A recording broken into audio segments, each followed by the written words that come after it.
जय श्री बजरंग बली की जय। महावीर बजरंग बली की जय। श्री शंकर जी की जय।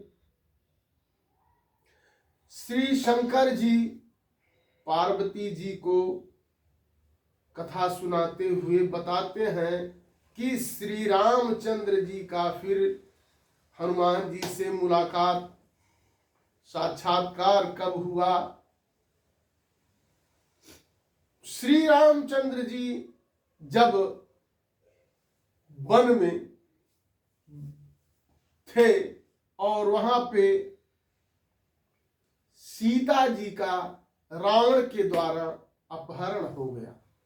रावण सीता जी को चुरा करके ले गया और उस समय भगवान श्री रामचंद्र और लक्ष्मण सीता जी की खोज में निकल रहे हैं और दर दर भटक रहे हैं। यहां तक कि वो इतने व्याकुल हैं, इतना परेशान हैं कि उनको ये तक पता नहीं कि हम किस किस से पूछें। बल्कि वो कहते हैं, भगवान श्री राम पूछते हैं, जगह जगह पूछते हैं, कहते हैं, हे खग मृग हे मधुकर श्रेणी। पेड़ पौधों से, पत्तों से, पक्षियों से, तमाम जीव जंतुओं से जो भी मिलता है उससे भगवान श्री राम का जो विनय है सीता जी के खोजने के लिए वह दर्शित होता है। और वो कहते हैं, हे खग मृग हे मधुकर श्रेणी, तुम देखी सीता मृग नैनी।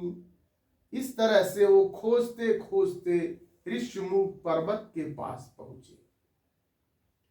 ऋषमुख पर्वत पर सुग्रीव उन दिनों बाली के डर से ऋषमुख पर्वत पर भाग के चला आया था। अब बाली के डर से सुग्रीव क्यों ऋषमुख पर्वत पर आया था, इसकी भी कथा है और संक्षिप्त में यही जानना इस समय है कि बाली ने सुग्रीव को किसी कारण से बहुत ताड़ना दिया है। और बाली सुग्रीव दोनों भाई थे। बाली बड़ा था और सुग्रीव छोटे थे। बाली राजा थे। एक घटना के अनुसार सुग्रीव के साथ उन्होंने बड़ा दुर्दांत व्यवहार किया और भाग करके वो ऋषिमुख पर्वत पर पहुंच गए। कौन पहुंचा? सुग्रीव। और ऋषिमुख पर्वत पर क्यों पहुंचे, इसकी कथा हनुमान जी से मिलने के लिए, जब हनुमान जी का मिलन होता है कैसे होता है, देखिए कि जब वो हनुमान जी ऋषिमुख पर्वत पर सुग्रीव के साथ वहां रहते हैं, बाली के डर से सुग्रीव भागकर ऋषिमुख पर्वत पर रहता था। अब ऋषिमुख पर्वत पर क्यों रहता था, इसकी अंतर कथा सुने। क्योंकि बाली ने पूरे राज्य में, पूरे अपने राज्य में दुंदुभी यह पिटवा दिया था कि सुग्रीव को कोई भी नहीं रखेगा, सुग्रीव कहीं पर नहीं रहने पाएंगे। तब सुग्रीव कहाँ जाएं? तो ऋषिमुख पर्वत उनके लिए एक सुरक्षित स्थान था। क्योंकि एक बार की कथा है कि एक दुंदुभी नामक दैत्य भैंसे का रूप धारण करके रात्रि के समय बाली के द्वार पर आकर के उनको ललकारने लगा और उसे युद्ध करने को बुलाया। तब बाली ने आकर अपने दोनों हाथ से उनका सींग पकड़ कर खींच लिया और उनका सींग उखाड़ करके और उसको घुमा करके ऐसे उठा करके फेंक दिया। और वह जब फेंके तो भैंसा कहाँ पहुंचा? मतंग मुनि के आश्रम पर पहुंचा। और भैंसा नहीं पहुंचा, भैंसा तो पहुंचा ही, उसके रक्त की कुछ बूंदें मतंग मुनि के आश्रम में पड़ गई। तो मतंग मुनि ने बाली को श्राप दिया कि तुम यहाँ पर यदि आते हो कभी भी इस क्षेत्र में तो तुम्हारी मृत्यु हो जाएगी।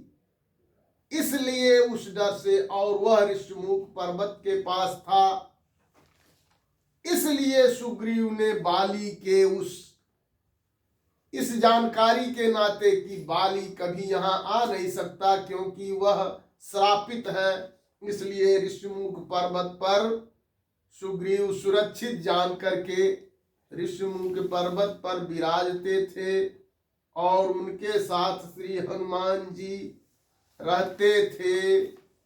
अब जब भगवान श्री रामचंद्र जी लक्ष्मण जी के साथ सीता जी का जो है खोज कर रहे हैं तो ऋषमुख पर्वत के पास जाकर के खड़े हुए हैं।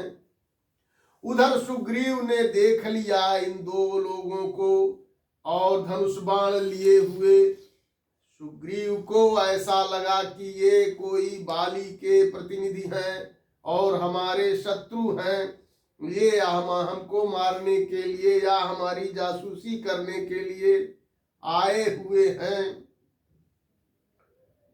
तब हनुमान जी को सुग्रीव ने यह कह करके भेजा कि आप जाओ और भेष बदल करके उनके बारे में जानकारी लो।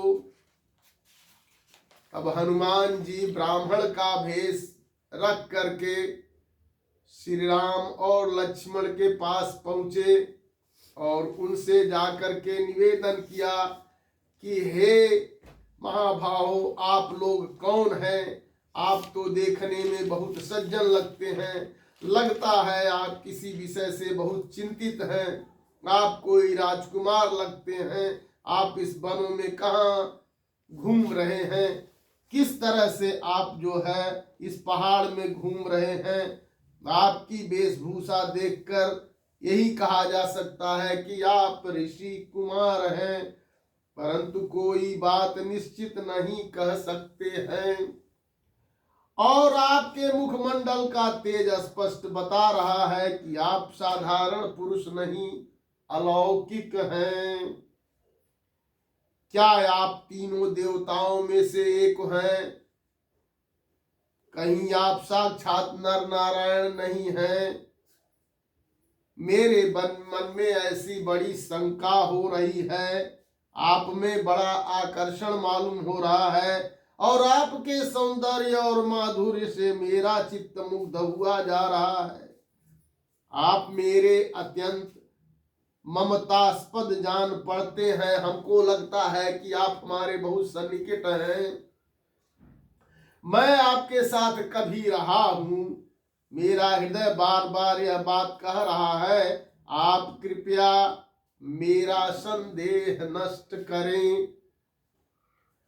ब्राह्मण के रूप में हनुमान जी की इस बात को सुन करके भगवान श्री राम मुस्कुराए और कहे कि यह ब्राह्मण जो है बहुत ही बुद्धिमान है, इसलिए हे लक्ष्मण, इससे पूरी बात आप बताइए। यह बहुत ही बुद्धिमान है, इसलिए पूरी बात आप बताइए। तो लक्ष्मण ने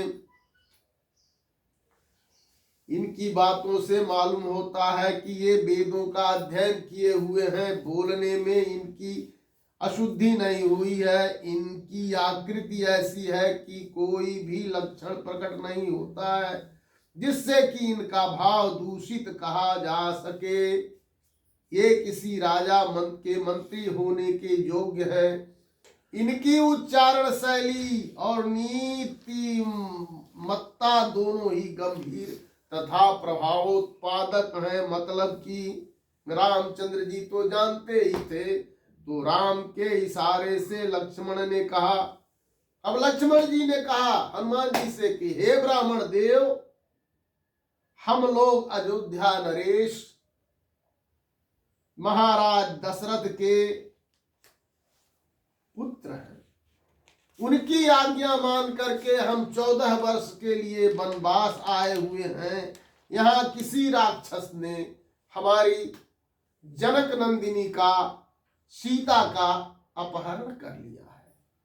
हम लोग उन्हीं को ढूंढते हुए इधर उधर घूम रहे हैं और यहाँ तक आए हैं।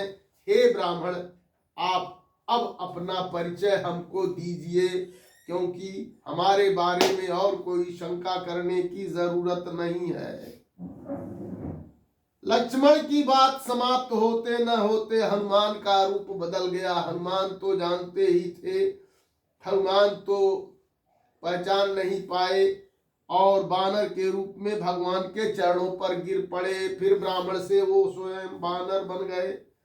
उस समय उनका हृदय कह रहा था कि मैं भगवान के सामने दूसरा वेश धारण करके आए, और वो बहुत पश्चाताप कर रहे थे कि मैंने उन्हें नहीं पहचाना, इसलिए उन्होंने भी मुझे नहीं पहचाना। जब भगवान को वो नहीं पहचान पाए तो भगवान भी उन्हें नहीं पहचाने। मैंने उनका परिचय पूछा तो उन्होंने भी मुझसे परिचय पूछा। यह सब मेरी कूटनीति का फल है और मैं अपराधी हूँ। भगवान श्री हनुमान जी अपने आप को भगवान का अपराधी मानते हैं और यह सोचते सोचते उनकी आंखों से आंसुओं की धारा बहने लगी और वे भगवान के चरणों में लेटने लगे। भगवान ने उन्हें बलात् उठाकर हृदय से लगा लिया। भगवान बहुत प्रसन्न हुए और भगवान ने हनुमान को अपने हृदय से लगा लिया। और लगाने के बाद फिर क्या हुआ, और हनुमान ने कहा भगवान से, हे प्रभु, मैं तो पशु हूँ। भगवान से हनुमान जी कहते हैं कि हे प्रभु, मैं तो पशु हूँ, एक साधारण जीव हूँ। मैं आपको भूल जाऊं, मैं आपके सामने अपराध करूं, यह स्वाभाविक है। पशु को कहाँ उतना ज्ञान है, बानर को कहाँ उतना ज्ञान है भगवान के बराबर। तो कहते हैं कि मैं अगर भूल जाता हूं तो कोई बात नहीं है, क्योंकि मैं तो उतना ज्ञानी नहीं हूं। परंतु आप मुझे कैसे भूल गए? मैं तो आपकी आज्ञा से सुग्रीव के पास रहकर बहुत दिनों से आपकी प्रतीक्षा कर रहा हूं। सुग्रीव भी बड़े दुखी हैं। मैंने उन्हें आपका परिचय देकर ढाढ़स बंधा रखा है। उन्हें अब एकमात्र आपका ही भरोसा है। अब आप चलकर उन्हें स्वीकार कीजिए और उनकी विपत्ति टालकर उनसे सेवा लीजिए। दोनों लोगों की यहाँ जरूरत है। तो हनुमान ने आनंद मग्न होकर दोनों भाइयों को अपने दोनों कंधों पर बैठा लिया और वे उन्हें सुग्रीव के पास ले चले। बोलिए हनुमान जी की जय, महावीर बली हनुमान जी की जय। बोलिए श्री रामचंद्र लक्ष्मण जी की जय। जय श्री हनुमान वीर बली महावीर की जय।